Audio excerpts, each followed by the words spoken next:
ባልየው ሚስቷን አረዳት እያሉ ነው እንግዲህ። ስለ ዱባይዋ ተገደለች ለምትሉት ልጅ እውነት ነው። እሺ ገዳዩ ቲክቶክ ላይ የሚታወቅ ልጅ ነው። ተሳዳቢ ነው። የአዲስ አበባ የ12 ቀበሌ የ31 ቀበሌ ልጅ ነው የገደላት። ልጅቷ ፍቅረኛው ነበረች። አብሮ ብዙ ጊዜ ያሳልፈዋል። መጨረሻ ላይ ከሱ ጋር ባለመስማማት ልጁ በጣም ዱርዬ ነው፣ ሴቶችን ይሳደባል ምናምንና በብዙ ነገር አልተስማሙም። ተለያዩ። እሷ ሌላ ፍቅረኛ ያዘች ማለት ነው። ሌላ ፍቅረኛ ይዛ እየኖረች ነው። ማዳም ቤት ነው የምትሰራው። እሱ ደግሞ ታክሲ ሹፌር ነው። ቻርጃ ታክሲ ሹፌር ነው። በጣም የሚገርመኝ ነገር ግን እዚህ ጋር መናገር እንፈልገው እነ ሳቢና ሁሉም ያውቁታል። ሴቷም ተገዳዩም ጓደኛቸው ናት። ለምን መሸሽ አስፈለገ? ለምን አይናገሩም? የዱባይ ሚስጥር ሲሆን ይደበቃል። ሌላ ሀገር ሚስጥር ሲሆን ግን ይወጣል። ለምን ወደ ኋላ ያፈገፍጋል? እስቲል እስካሁን ድረስ አጀንዳ አልተደረገም። ዱባይ ላይ እየተወራ አይደለም፣ ዝም ተብሏል። ሄዶ ቀጥታ ከምትሰራበት ማዳም ቤት ጠርቶ አውጥቶ በጩቤ ነው የገደላት። ከገደላት በኋላ ቀጥታ መኪናውን ይዞ ቻርጂያ ፍርድ ቤቱ ፊት ለፊት ያለው ባህር ውስጥ ነው የገባው። እሱ ግን ተርፏል። ከዋው ከባህሩ ማውጥተው ተርፎ ሆስፒታል ሕክምና ላይ ነው ያለው። ልጅቷ ግን ሞታለች። ሁሉም ዝም ጭጭ ነው ያለው። ይሄንን ደግሞ እነ ሳቢና ያውቁታል። ለምን ደበቁ? ልጅቷን በደንብ ያውቃሉ። ውስጥ ሚስጥሩን ያውቃሉ። ይሄንን ይንገሯችሁ። አስጨንቃችሁ ጠሯቸው። ማናቸው ለሳቢና ሸሽ እናደርግላችኋል። ማናቸው ለሳቢና? ሳቢና ማለት እዚህ ዱባይ ውስጥ የሚኖሩ እነ ሳቢና የሚባሉ አሉ። ማናቸው የምታውቋቸው ካላችሁ ከላይ ሸሽ አድርጉላቸው። ለምንድን ነው ማየ እንዴ? እናንተ ከሞት ዱባይስ መነገር የለበትም ማለት ነው። የሚገርማችሁ ነገር እስካሁን ድረስ እነ ሳሪ እነ መሲ ብርጅስቶ አንዳቸው ሚስጥሩን አላወጡም። ሁሉም ዋጥ አድርጋችሁ ለምንድን ነው የማያወጡት? ለምንድን ነው የማያወጡት? አይዶን ነው እንደ ሼሪ ይደረግላችኋል። ሳሪ አሁን እኮ ባለ ታሪኳ ደስ የምትል ልጅ መጣች። እውነቱን እያወራች ነው ያለችው። አሁን እንዲህ አይነት ነገር ነው ይኸውልሽ ሚዲያ ላይ ያለው በትውውቅና ቅድም እያልኩሽ ነበር በትውውቅና በዘመድ በምናምን የሚሰራ ነው። ይሄ ታዋቂ ነን የሚሉ ሰዎች እንደዛ ነው የሚሸፋፍኑ። ግሩፕ ላይ ዋትስአፕ ግሩፕ ከፍተው ውስጥ ለውስጥ ነው የሚያወሩት። እስቲል እስካሁን እየተወራ ያለው ውስጥ ለውስጥ ነው። ሌላ ጓደኛ ስለያዘች እንዲህ ብሎ ገደላት። የልጆች እናት ናት። አውስጡ ሚስጥሩን እግዚአብሔር ነው። በጣም ነው የተቃጠልኩት እኔ እርር ነው ያልኩት። የልጁን ፎቶ ደግሞ አፈላልጌ ወይ ላንቺ ወይ ላብርሽ እልክላችኋለሁ በውስጥ ዋትስአፕ እንትን ለኔ ፎሎ አድርጌሻለሁ። ለኔ ላኪልኝ። ታዋቂ ነው ብለሻል መሰለኝ አይደለ? ታዋቂ ነው። ቲክቶክ ላይ በደንብ ላይቭ ላይ ይገባል ምናምን ነገር። የ32 ቀበሌ ልጅ ነው አዲስ አበባ። ለምን ይደበቃል? ኦኬ ይሄ ሁሉ ነገር እንግዲህ ካለ እነ ሳሚ እነ ሳሪ እነ ብሪጅስቶን እነ ምናምን ልበላቸው እንጂ እኔ እንግዲህ ይሄ ነገር የተፈጸመው ለምንድን ነው ጸጥ ያሉት? ሐሙስ ለታን እስቲል እስካሁን ድረስ ዝምታዬን ዝም ብያለሁ። እኔም ሰው ጋር ነው የምሰራው። ገባ ተጠግቼ ሌላ ችግር እንዳይመጣብኝ ዝምታዬን ይያለሁ። ግን እናንተ ገብታችሁ አሁን ከቅድም ጀምሮ እየተከታተልኳችሁ ከውጭ ሆኖና አንድ ሰው መጥቶ ይንገረን ስላላችሁ ነው የገባሁት። እኔ ፎቶን አሁን ቲክቶክ ላይ አፈላልጌ እልክልሃለሁ። ልጅ ተወቅታ እሱም ያው ታሪኩን ነገረችን በግልጽ አድርጋ። ልጁ በመኪናው ባህር ገብቶ ሕክምና ላይ ነው ያለው በሚገርም ሁኔታ። ከዛ በኋላ ልጅ ሞታለች። ኦልሬዲ ቤተሰብ አላት እኮ ትዳር አላት አይደል እንዴ? ማንም ወጣጤ የሚፈነጭ እየመጣ የራሱን ትዳር ትቶ በግድ ሴት ልጅ አስገዳጅ በሆነ ሁኔታ እንደዚህ ማድረግ ሰው ሀገር ላይ ከዛ በኋላ ደግሞ መሸፋፈን ምን ማለት ነው? ይህች ላይ ሳሪ እዚህ ስደተኞች አረብ ሀገር ያሉ በሁለት ነገሮች ነው ተሸፋፍነው የሚቀረው። የሚገርምሽ ነገር አንደኛው በአረቦች ነው፣ ሁለተኛው ደግሞ በሀበሾች ነው። ከአሁን ቀደም በጣም እኔ ራሱ ያስለቀሰኝ ነገር አለ እና እዚህ ሀገር ላይ ተፈጸመ ነው እንግዲህ ከተገደለች በኋላ ጮኸን አስጠይቀናል። በእርግጥ ግን የሚገርመው ነገር የተለጠፈው ፎቶ ምን አይነት እንደሆነ ታውቂያለሽ? አንቃ ራሷን የገደለችው ተብሎ እንደዚህ አንጠልጥለዋት ገመድ ላይ አድርገዋት እግሯ የት ነው ያለው ብትይ መሬት ነክቷል። የሚገርምሽ ነገር ምንም በቃ የማይመስጥ ነገር መረጃ ብለው ያቀረቡት የነበረው ማለት ነው። በዛ ጉዳይ ላይ ነው ጮኸን መፍትሄ እንትን ያደረግነው የነበረው ማለት ነው። እና አንዳንዴ እኛ አበሾች ራሳችንን ራስ በራስ በጥይት እየገደልን ያለ ነው እኛ ራሳችንን። ሐሙስ ዕለት ነው ልጅቷ ያለፈችው የተገደለችው። ከስራ ቦታ ተጠርታ ወጣ የማዳሟቿ በር ላይ ነው የተገደለችው በጩቤ። ከዛም እሱ መኪናውን እያበረረ ሄዶ ቃስሚያ ፍርድ ቤቱ ፊት ለፊት ያለው ባህር ውስጥ ነው ከነ ታክሲው የገባው። ግን ወጥቶ ራሱን ሊገል ፈልጎ ነው ሊያጠፋ ፈልጎ ነበር፣ ግን አልሞተም፣ በህይወት አለው ላይ ነው ያለው። እንዲያስገባ እየተባልከ ነው ከታች ገሊላን አውዳትና ናችሁ። ሰላም ነው እግዚአብሔር ይመስገን። አሁን ስለምታወራው ከሆነ ስለሚሚ ከሆነ እኔ ሚሚ የቅርብም ዘመድ ነኝ ጓደኛዋም ነኝ። አበሽዬ ልታገኝ ትችላለህ። እኔ ቤሩት ነው ያለሁት እና ፕሮፋይል የለሽም? እሺ እናቴ ሳኒ ነኝ ካላወቀኝ እና እኔ የቅርብ ጓደኛዋ ነኝ። እርግጥ አው ሞቷንም የሰማሁት ነው ትናንትና ነው የተረዳሁት። ቤተሰብ ከተረዳ በኋላ ትናንትና ጠዋት 9 ሰዓት ላይ የተረዱት ቤተሰብ። ከውጭም አይደለም የገደሏት፣ ውጭም አይደለም የተገደለችው፣ ግቢ ውስጥ ነው በግንብ ዘሎ ነው የተገደለችው። ያው ልጅቷ ጠዋት ዘሎ ገብቶ ካሜራ የለም እንዴ? አዳምጡኝ፣ ቆይ ትክክለኛ መረጃ ነው የምሰጣችሁ። ቆይ ሳሪዬ ቆይ አንድ የትንገረንና ትጨርስ። ይኸውልሽ እኔ እዚህም ብሆን እዛ ዘመድ አላት፣ ዱባይ ላይ ዘመድ አላት፣ በቅርብ የተጠራች አለች። ልክ 5 እንግዲህ በምትነሳባት ሰዓት ውስጡን የሚያውቅ እንግዲህ ያውቃል። ሰዓት ትምህርት ቤት የምትሄድ ልጅ አለች።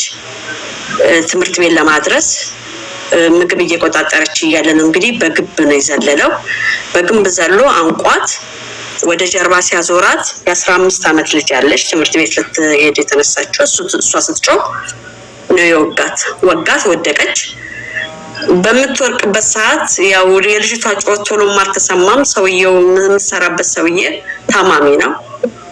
ሴትዮዋ ደግሞ ትንሽ አይምሮ እንትን ነው። ያው እሷ እስከምትደርስ ድረስ ደግሞ እንደገና የጎረቤት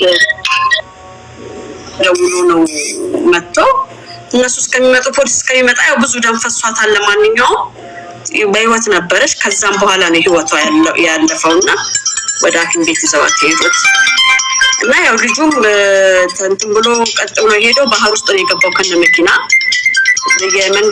የመንገድ ካሜራም ሁሉ ነገር ተከፍቶ በሁሉ ነገር እንትን የተባለው እና ያለው ኢንፎርሜሽን ይሄ ነው። ልጁም ያው ለጊዜው ጉዳት የሚደርስበት ራሱን ለማጥፋት ነው። ኮማ ውስጥ ነው ያለው ነው የሚባለው። ሌላ ቦታ እንግዲህ የሰማሁት መረጃ ይሄ ነው።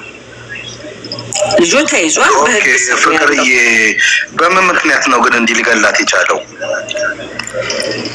ይኸውልህ አብርሽዬ ከዚህም በፊት ጓደኛ ነበሩ። እሷና እሱ አብረው አንድ ላይ ጓደኛ ነበሩ። አብረው የሚኖሩ ነበረ። ገባክ? አብረው የሚኖሩ ነበረ። ተከራይታም አብራ ከምትሰራበት ሰዎች ላይ ተጣልታ ትወጣለህና አንድ ላይ ቤት ተከራይተውም እየኖሩ ነበር። ከዛን በመሀል በቃ ለመስማማት ነገር አለ አይደለ? ትወጣና እንደገና ትመለሳለች። ወረቀቷን ተበላሽቶ ነበር። እንደገና አሰሩላት። ህጋዊ ናት። ተመልሳ ስራዋን እየሰራች እንግዲህ አልፈልግሽም ነው መሰለኝ። ይሄንን እንግዲህ ሙሉ መረጃ አሰት መረጃ ማቅረብ አልችልም። አልፈልግሽም ነው እንግዲህ ተለያይተዋል። አልፈልግህም ነው። ገባክ? እንግዲህ ስልኳ ላይ ብዙ መረጃ ሊኖር ይችላል። አሁን ስልኮቿም እንዳሉ በፖሊስ ቁጥጥር ስር ውሏል። እና ፍቅርዬ ግን ማለት 4 ቀን ሆኖታል አይደለ ይሄ ነገር? አዎ ይኸውልህ አንደኛ ግን ስልኳ ላይ ያለው እንዴት መረጃ አልወጣም?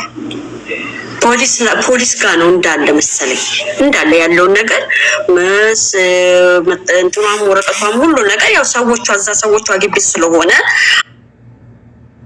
አንደኛ ሰዎቿም በግንብ ዘሎም እንትን ላለም በዚህም ወንጀል ነው ምናምን ብቻ አላውቅም እና በህግ ይዘዋል። አሁን ዛሬ አስከሬኗ የግድ እንዲገባ ተብሎ ከእንትን አስጨርሰን ቤተሰብ አስጨርሶ ከኢሚግሬሽን ከውጭ ጉዳይ ሚኒስቴር ዛሬ እንትን ገብቷል መሰለኝ በኢሜል ገብቷል እና ኤምባሲዋ እዛ ኤምባሲ ውስጥ የምትሰራ ልጅ ናት ለቤተሰብ የሚያረዳችው።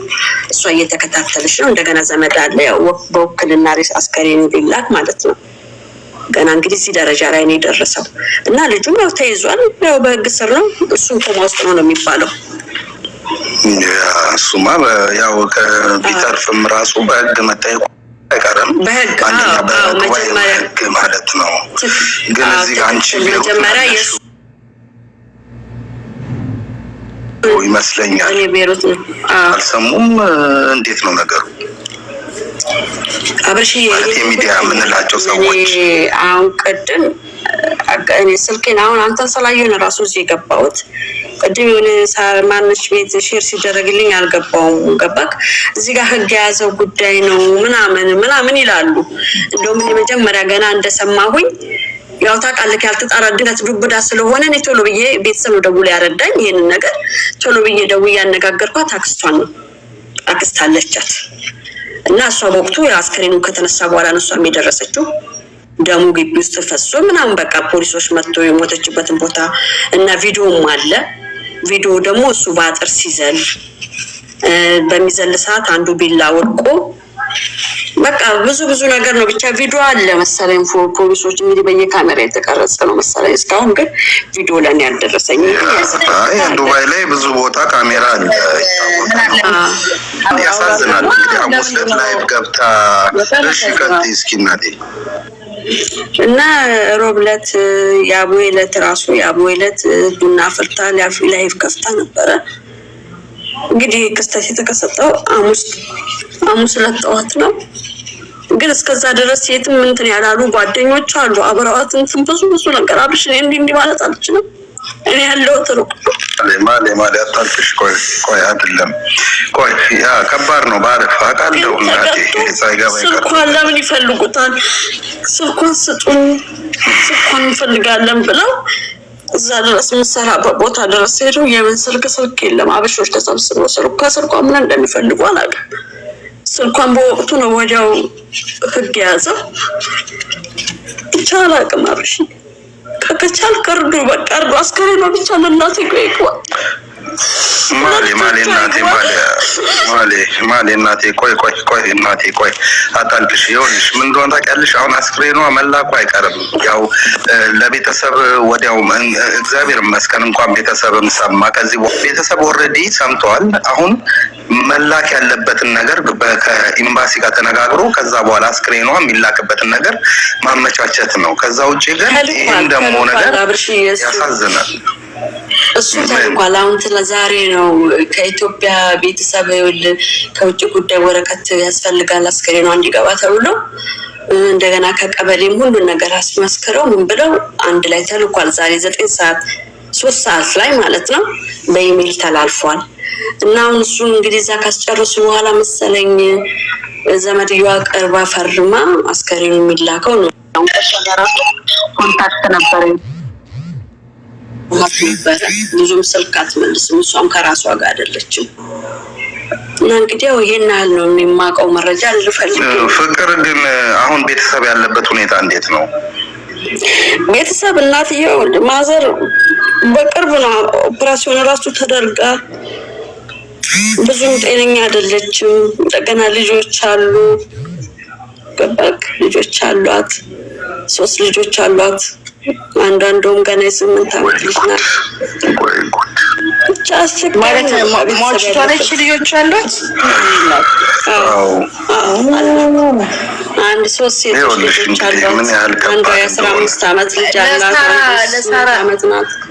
እና እኔ በቃ በምትፈልገው ነገር አዲስ ነገር ካለ እኔ ባንተን ስልክህም አለኝ ኮንታክት አድርጋለሁ። አሁን ነገ እንግዲህ ደግሞ የሚሰክናል አብርሽ አንተን አወራለሁ። አታልቅሽ። ቆይ ትዕግስት የምትባለው ልግባ እያለች ነው። በእናታችሁ እርዷት በጌታ። አስክሬኗ ለቤተሰቦቿ ለልጆቿ ይብቃ። የሚጥሩ ሰው ነበረ ጌታ አይገባትም ነበር። ሁሉም ሰው ላለው ሰው ነው የሚያሽቀብጠው።